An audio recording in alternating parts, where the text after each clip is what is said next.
할렐루야. 그 여자들이 결혼해서 아기를 갖고 그러면 임신을 하죠. 그러면 보통 우리가 10달 동안 어머니 뱃속에서 이렇게 보호하고 지키고 그렇죠. 조심하고 이렇게 하죠. 이제 먹는 것도 말하는 것도 듣는 것도 생각하는 것도 다 아주 조심합니다. 그렇게 하다가 때가 되면 이제 해산을 하잖아요.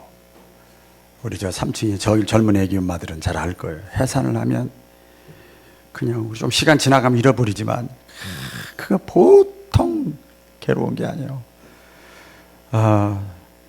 제가요, 제 첫째 아들 낳을 때는 이거 기록에 남겨야 돼. 그래가지고 제가 얼마나 짓궂은지 막 아파서 죽는다고 막 보호자분 들어오세요 그러는데 아파서 죽는다고 막 그러는데 저는 나 봐. 그랬어요. 제가 기가 막혀요. 제가 생각해도 그래서 자식이 자기 혼자 컸다 그러지 말라고 그거는 이제 해준다고 그랬더니 굉장히 고통스러워 하더라고요. 그래요.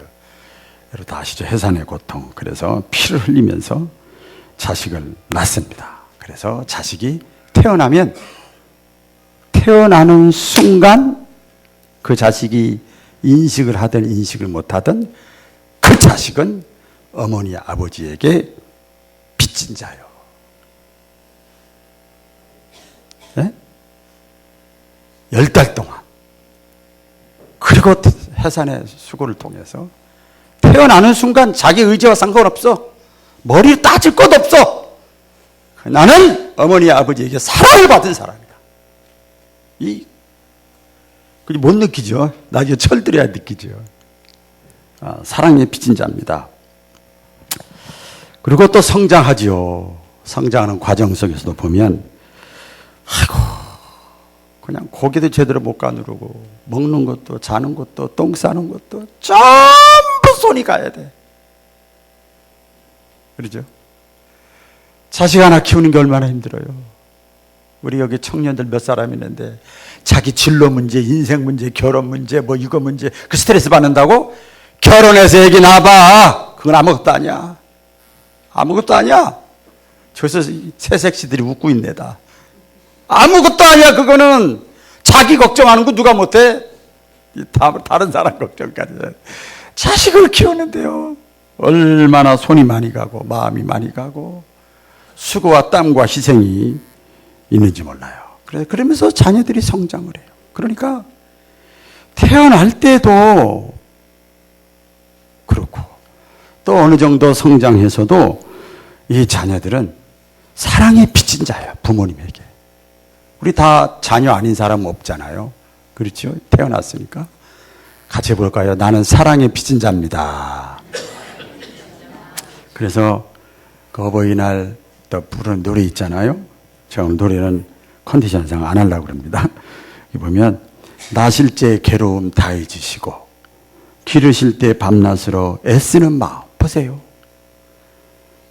나실 때 그 괴로움을 다 잊고 기르실 때 밤낮으로 애쓰는 마음.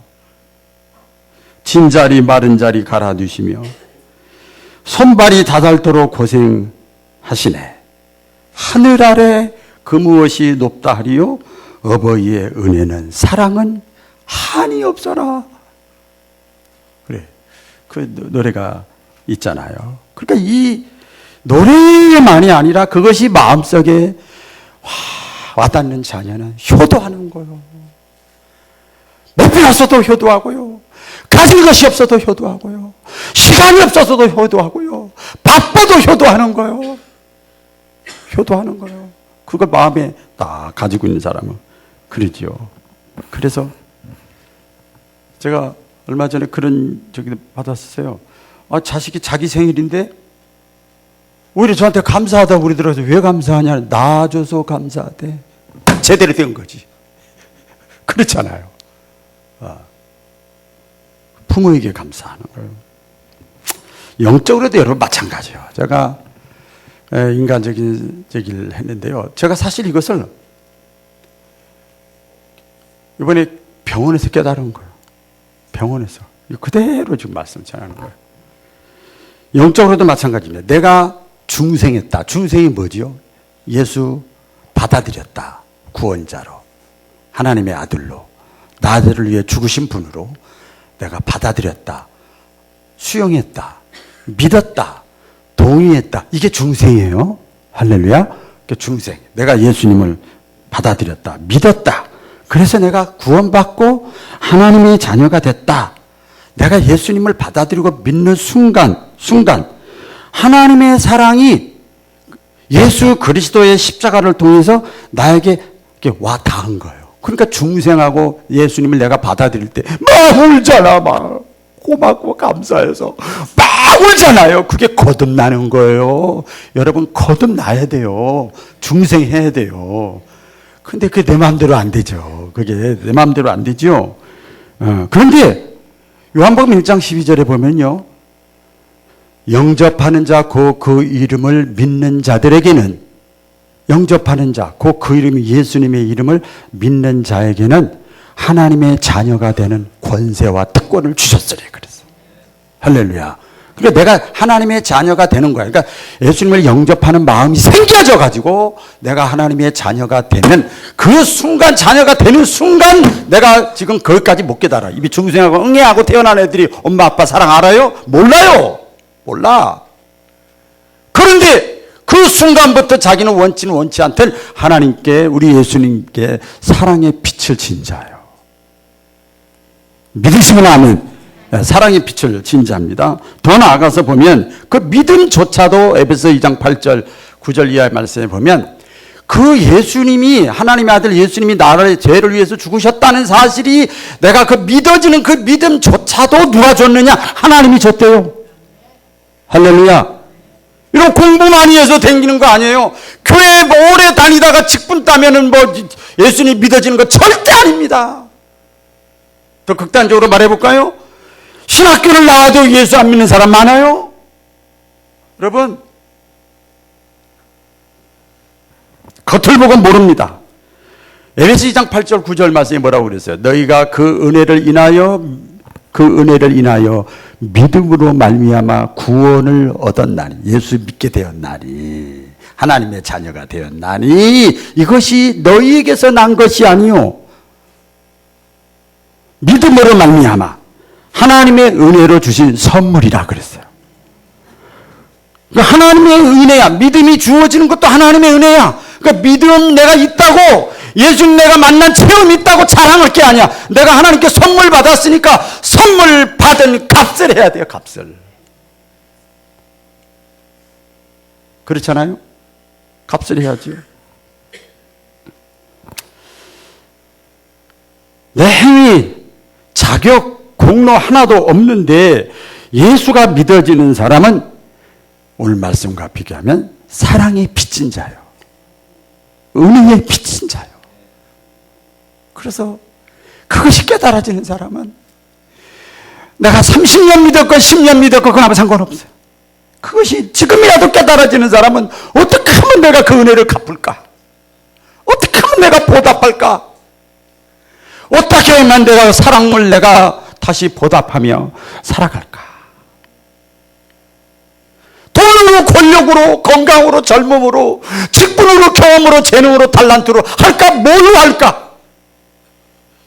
이게 기도 제목이 돼야 되고, 이게 마음속에 막 고민으로 되어져 있어야 하나님이, 그 하나님의 마음으로 고민하는 거거든요, 그게. 그러면 하나님이 막 복의 근원이잖아, 여러분. 따라해 보겠습니다. 하나님은 복의 근원이다. 그러면 하나님이 막 주는 거야. 막 주는 거야. 막 정신없이 채워주는 거예요. 깨달으시기를 주 이름으로 축원합니다. 그래서 우리가 예수 믿는 순간 저와 여러분은 채무자예요. 빚진 자가 다른 말로 채무자죠. 사랑의 채무자, 은혜의 채무자, 긍휼의 채무자, 용서의 채무자. 내가 용서의 채무자니까 나도 용서해야지요. 내가 긍휼을 받았으니까, 이해를 받았으니까 나도 다른 사람을 긍휼해야 되고 이해를 해야지요. 내가 사랑을 받았으니까 나도 다른 사람을 사랑해야지요. 어떻습니까? 내가 은혜를 받았으니까 나도 다른 사람에게 은혜를 베풀어야지요. 따지면 안 된다 이거예요. 따지면. 이 사실을 누가 깨달았느냐? 사도 바울이 깨달았어요.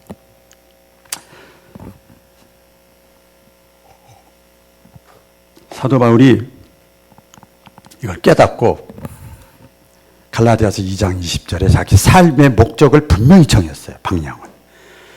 내가 이제 육체 가운데 살아가는 단 한 가지 이유는 나를 위하여 자기 몸을 버리신 예수 그리스도를 위하여 사는 것이라. 할렐루야. 그래서 먹어도 마셔도 살아도 죽어도 무엇을 하든지 다 하나님의 영광을 위하여. 그렇게 고백을 했잖아요. 제가 그 사도 바울의 갈라디아서 2장 20절 하면서 제 입에서 헐헐 찬송이 나왔어요. 또 너는 찬송을 안 하고 가사만 흘려드릴게요. 311장에 내 너를 위하여 몸버려 피 흘려 내 죄를 속하여 살 길을 주었다. 널 위해 몸을 주었건만 너는 무엇을 주느냐? 널 위해 몸을 주었는데 너는 나를 위해서 무엇을 주느냐? 또 311장 15장 2절에 보면 주 날 사랑하사 구하시려고 저 십자가 고난 당하셨도다. 그 가수관 쓰신 내 주 배우니 이전보다도 더욱 주님 사랑합니다. 이런 찬송이 그래서 은혜 받은 사람들이 찬송을 영감을 얻어서 기록한 거예요. 가사 쓴 거예요. 그들이 믿는 예수님, 그들이 경험하고 체험한 예수님, 하나님 사랑, 은혜, 긍휼, 용서, 자비, 여러분 우리도 똑같이 경험할 수 있어요.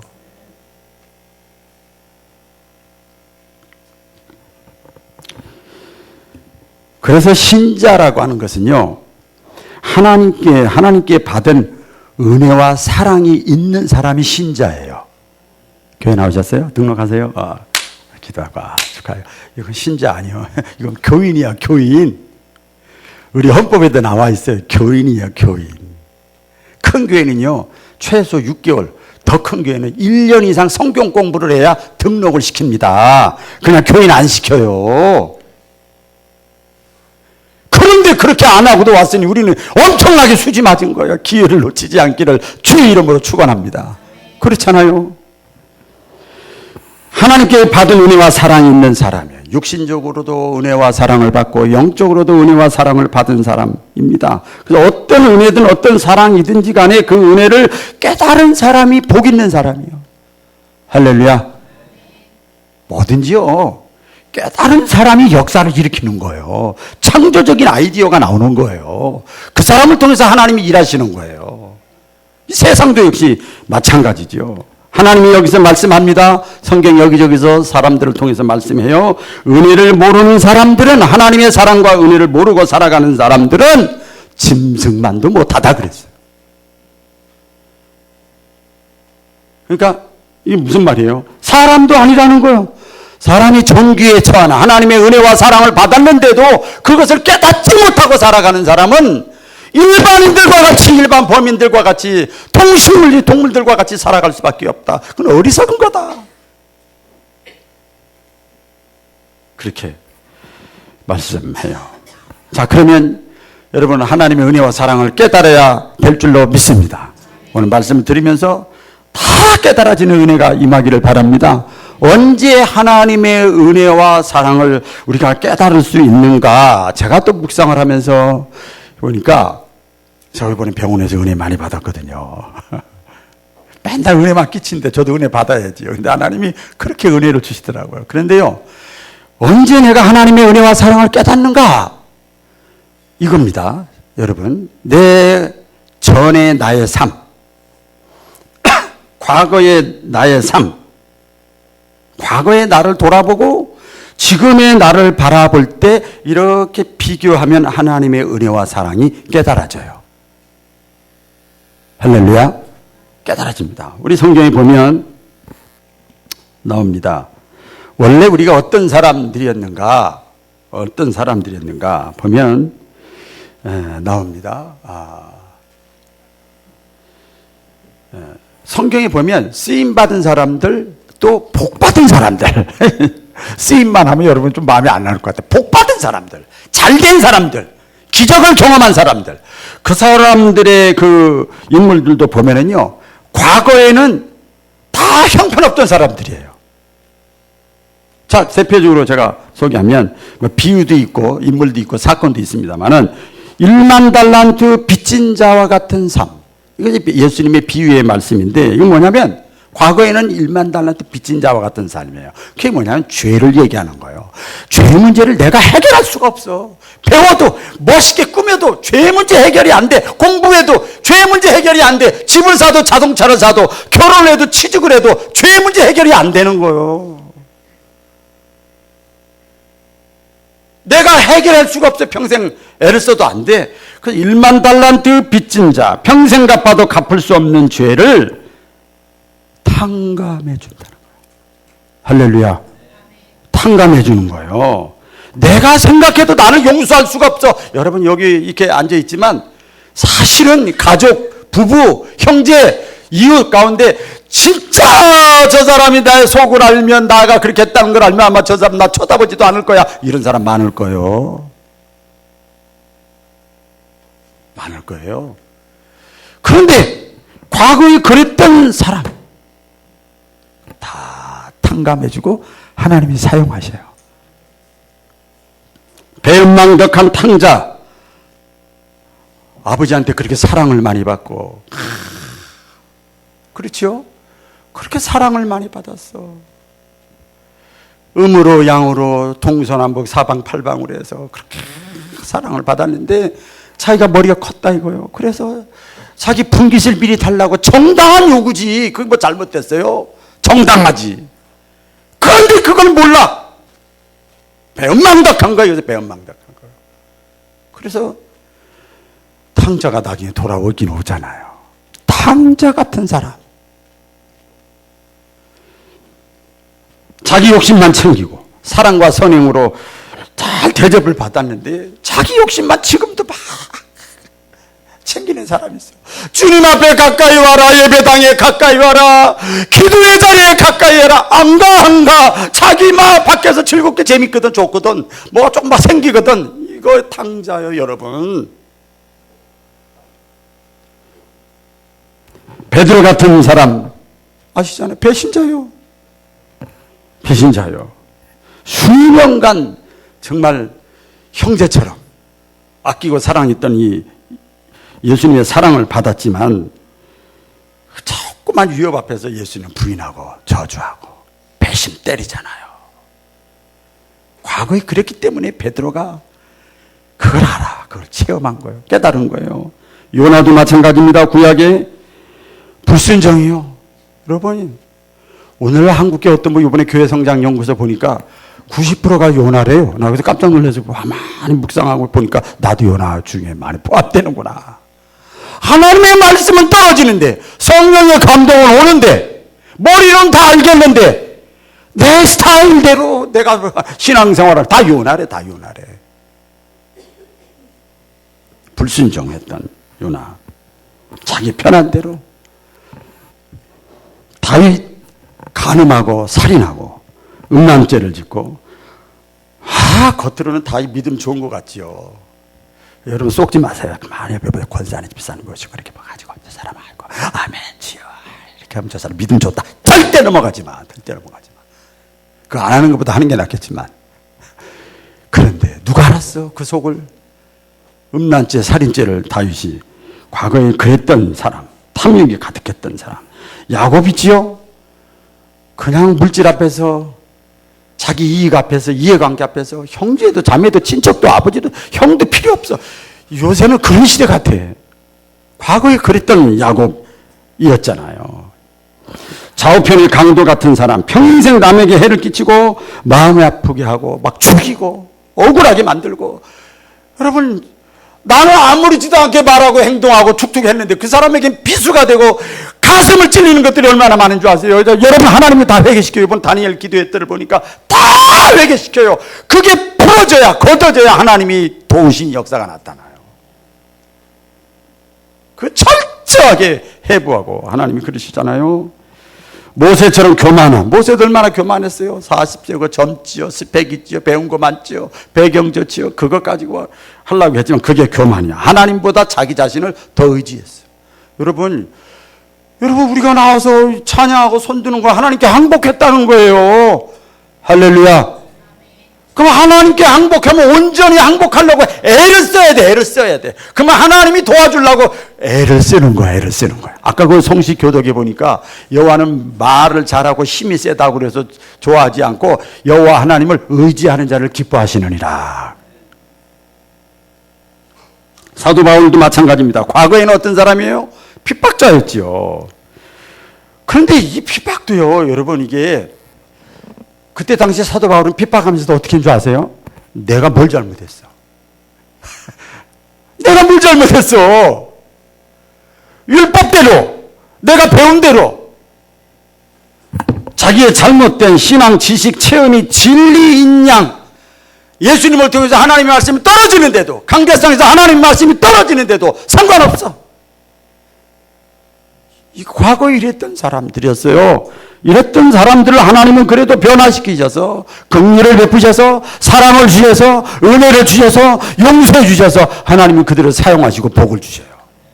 우리 성경에 나오잖아요. 그래서요, 다시 말씀드립니다. 저와 여러분들이 지금 이 자리에 앉아있는 것조차도 전적인 하나님의 은혜인 것, 사랑인 것을, 긍휼인 것을 믿으시기를 바랍니다. 이 자리에 앉아있는 게 여러분 그 쉬운 게 아닙니다. 이것은 아까 에베소 2장 8절 말씀처럼 뭐예요? 행위에서 난 것이 아니다. 믿음으로 난 의다. 지금 내가 어떤 사람이냐. 자, 이렇게 성경 인물들을 비교해서 말씀드렸는데 내가 조금이라도 새로워졌다면, 조금이라도 내가 변화됐다면, 조금이라도 내가 달라졌다면 하나님의 은혜인 것을 믿으시기를 바랍니다. 하나님의 은혜, 하나님의 긍휼과 자비입니다. 그리고 로마서 그래서 우리가 지금 이 자리에 앉아있고 그런 거 조금이라도 깨달은 사람은 전부가 사랑에 빚진 자예요. 다시 한번, 사랑에 빚진 자. 사랑에 빚진 자입니다. 로마서 오늘 본문 13장 8절 말씀에 보면, 자, 우리 다 같이 읽어볼까요? 시작.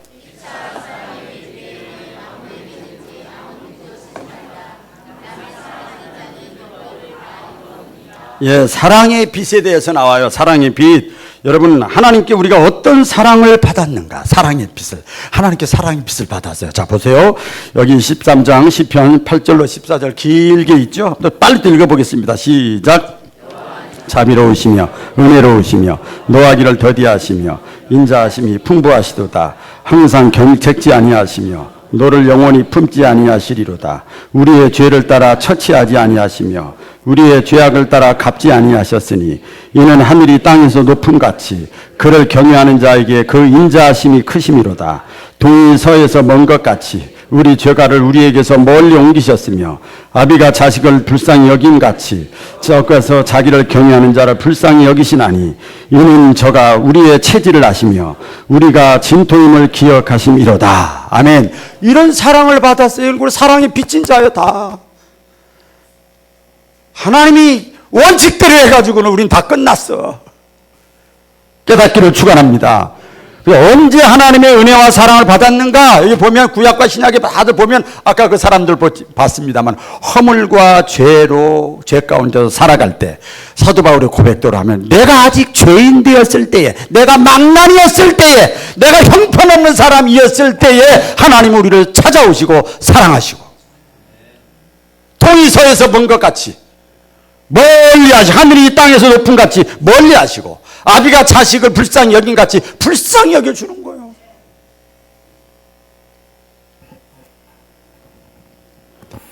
제가 이번에 그 주사를 엄청 맞았어요. 여기 또 뭐 닌겐 주사 무슨 주사 막. 근데 아프더라고요. 그래서 어떤 건 아파요. 죽여라. 죽게 하겠냐. 힘 빼세요. 그래. 그리고 처음만 그렇고 그다음부터는 다 한 3, 4일 지나고 나서 너무 힘 빠졌어요. 너무 힘이 다 빠졌어요. 마음대로 하세요. 안 아파요? 그래서 아파요. 그러니까 사모가 아프면 아프다고 소리를 내요. 그래서 그냥 해.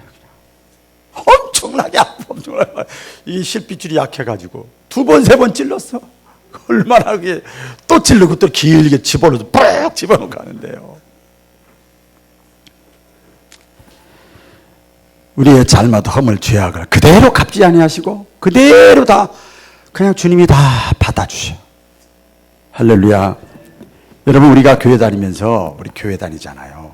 교회 다니면서 나름대로 충성한다, 헌신한다, 봉사한다. 이건 추상적인 얘기인데, 또 구체적으로 얘기하면 성가대를 한다, 찬양단을 한다, 식당 봉사를 한다, 청소를 한다, 재정리를 본다, 성미를 한다, 교회 청소, 환경 미화를 한다, 교사를 한다, 셀장을 한다, 전도한다, 찬양한다, 물질로 돕는다, 몸으로 시간으로 한다. 이게 전부 뭔 줄 아세요? 내가 받은 사랑을 빚을 갚는 거예요. 할렐루야. 사랑의 빚을 갚는 거예요. 여기서 주름자 보면 안 돼. 여기서는 은혜에 보답하는 거예요. 할렐루야. 은혜에 보답하는 거예요. 그래서 예수 믿는 사람들은 의인인데 어떤 의인인 줄 아세요? 용서받은 의인이에요. 할렐루야. 용서받은 의인이에요. 그러니까 저와 여러분들이 용서받은 의인이니까 빚진 자지. 빚진 자지요. 빚을 갚으시기를 축원합니다. 그 사도 바울이 이런 고백을 했어요. 제가 옛날에 너무 이거 합리화시켜서 참 회개도 많이 했는데 죄 많은 곳에 은혜가 많다. 야, 잘못해. 괜찮아. 그래야 제 기도꼬리가 있지. 막 그랬던 기억이 나요. 죄 많은 곳에 은혜가 돌 넘친다. 많은 용서와 긍휼과 자비와 사랑을 받은 사람이, 그것을 깨달은 사람이 보답하는 거예요. 그 사람이 빚을 갚는 거예요. 빚을 갚는 거예요. 갚으면서도 미안해하는 거예요. 제 날짜에 못 갚으면 미안해하는 거예요. 조금 더 젊었을 때 했어야 되는데 나이 들어서 하는 거 미안해하는 거예요. 내가 가졌을 때 더 헌신했어야 되는데 다 놓쳤을 때 하는 거 미안해하는 거예요. 달라요, 달라. 사랑의 빚을 갚는다는 게 다릅니다. 그래서 참된 그리스도인은 내게 주신 은혜와 사랑을 내가 어떻게 보답할까? 이 다윗이 고백을 했잖아요. 다윗이 시편 116편 12절에 내게 주신 모든 은혜를 내가 여호와께 무엇으로 보답할까? 이게 시편 말씀에 보면요, 구구절절히 이 마음이 있어.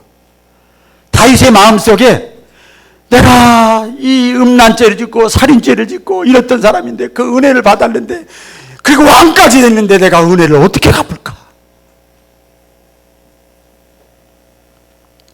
영국 속담에 이런 말이 있어요. 강을 건너면 하나님은 잊혀진다. 우리 한국 속담에는 화장실 갈 때 다르고 나올 때 다르다. 그런 말이 있어요. 여러분, 하나님은, 저는 여기다 한마디 더 할까요? 하나님은 결코 속지 않는다. 제가 깨달은 거예요. 하나님은 결코 속지 않는다. 여러분, 신앙에는 두 종류가 있습니다. 하나는 정적인 신앙. 이거 좋게 말하면 구원의 믿음이고, 안 좋게 말하면 움직이지 않는 믿음이에요. 머리와 마음으로만 믿는 거예요. 그 누가 못 믿어. 그 믿음도 하나님의 은혜지만, 또 하나 믿음은 동적인 믿음이에요. 움직이는 믿음이에요. 행동하는 믿음이에요. 기적과 역사는 동적인 믿음에서 나타나요. 할렐루야. 입으로라도 시인을 해야 돼. 최소한도 손발이 아니면. 예? 동적이면 내가 어떻게 해야 나에게 주신 은혜, 사랑, 긍휼, 자비, 이걸 내가 어떻게 하면 내가 보답하며 살까? 그게 고민이 되고, 거기에 집중하고 거기에 관심을 갖는 거예요. 여러분, 지금 형편과 상황을 보면 안 돼요. 하나님의 나라와 하나님의 의에 관심을 갖는 거예요. 내가 어떻게 하면 내가 보답할까? 거기 막 집중하는 거예요. 예수님의 달란트 비유가 그 대표적인 말씀 아닙니까? 1달란트, 2달란트, 5달란트 줬는데 주인이 가서 먼 곳에 나갔다 왔는데 1달란트 받았던 자는 땅속에 묻어도 그냥 가지고 왔잖아. 이것이 움직이지 않는 신앙이에요. 소극적인 신앙이에요. 저는 이것을 오늘날 성도들의 신앙생활과 비교하면 이렇게 신앙생활하는 거예요. 여러분과 맞는가 안 맞는가 보세요. 1달란트 받았던 사람. 욕 먹지 말고 교회 다니자. 편하게 살자. 유지만 해도 된다. 오늘에 만족하며 살자. 내 스타일대로 그냥 살자. 스트레스 받지 말자. 적당히 신앙생활하자 하는 삶의 방식이 한 달란트요. 2달란트, 5달란트 받은 사람 행동하는 신앙이죠. 동적인 신앙이죠. 적극적인 신앙이죠. 축복의 신앙이죠. 이것은 제가 이렇게 적어봤어요. 이런 사람들이 어떤 생각을 갖고 있느냐? 신앙생활하면서 남기자, 열심히 살자, 보답하자. 이왕의 신앙생활하는 거 제대로 하자. 이거 제가 제일 쓰는 용어예요. 이왕의 신앙생활하는 거 제대로 하자. 이왕의 기도하는 거 제대로 하자. 이거예요. 2달란트, 5달란트, 1달란트 차이가 그 차이입니다. 이 비유의 핵심이 뭔지 아십니까? 달란트를 준 주인이 나중에 다시 와서 계산하더라는 거예요. 따라해 보겠습니다. 계산한다. 하나님은 계산합니다. 이거 성경에 보면 평가한다 그렇게 말씀합니다. 심판한다. 어렵게 말하면 또 심판한다. 포인트는 뭔가 하면 종들이 달란트를 준 주인의 뜻을 파악했느냐 못 파악했느냐. 이게 중요한 거예요, 여러분. 중요한 거죠. 그래서 은혜에 보답하면서 감사하는 삶을 살려면요, 먼저 파악을 해야 됩니다. 진단을 잘 해야 돼. 파악. 아버지 하나님의 뜻이 뭐지? 성경을 보세요. 하나님의 뜻이 뭔가? 여러분 대답해 보세요. 제가 쭉쭉쭉 해볼 테니까 시간 없어요. 빨리 대답해 보세요. 자, 하나님의 뜻을 파악해 보세요. 여러분 다 대답을 빨리빨리 하세요. 모르는 게 지나가시고. 답은 하나입니다. 하나님의 마음의 소원과 뜻이 무엇인가? 나를 부르신 선택의 목적이 무엇인가? 나에게 직분을 주신 이유가 무엇인가? 교회가 존재하는 이유와 세우신 목적은 무엇인가? 예수님의 오심과 죽으심과 부활과 재림의 목적이 무엇인가? 성령의 오심과 성령 체험을 해야 되는 이유가 무엇인가? 건강, 물질, 자녀, 명예, 축복을 주신 이유가 무엇인가? 말씀인 성경을 기록한 목적이 무엇인가? 예배, 찬양, 충성, 교제, 설교, 전도의 이유가 무엇인가? 예수님의 지상 명령과 유언을 왜 하셨을까? 신앙생활의 최종 목적이 무엇인가? 의식주와 삶과 죽음의 의미조차도 하나님의 영광을 위하여 하라는 뜻이 무엇인가?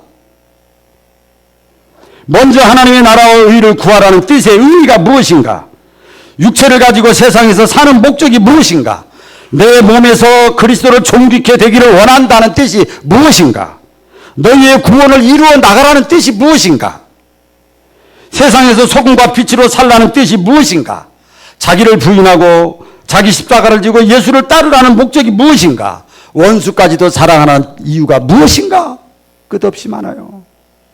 그 이유가 뭔가 공통적으로 발견할 수 있는 것은 생명을 살리는 일이에요. 할렐루야. 생명을 살리는 일, 다른 말로 하면 전도고 영혼 구원이에요. 가정에서 자녀 키우는 엄마 아버지 이 말하면 금방 할 거예요. 빨래하는 이유, 밥하는 이유, 인직자는 이유, 빨리 뭐 하는 이유, 두유 뭐 하는 이유, 전부 생명을 살리기 위한 거예요. 하나요, 하나. 목적은 하나입니다. 이제 저와 여러분들이 하나님의 뜻을 발견하고 하나님의 소원이 뭔가를 우리가 알고 진정으로 깨달았다면 우리는 사랑의 빚진 자입니다. 할렐루야. 우리는 사랑의 빚진 자요. 그러면 어떻게 해서라도 악하게만 말고 내가 가지고 있는 거, 할 수 있는 것, 어떤 모양으로든지 간에 보답하는 삶을 살아야 됩니다. 빚을 갚아야 됩니다. 기도하겠습니다. 하나님 아버지,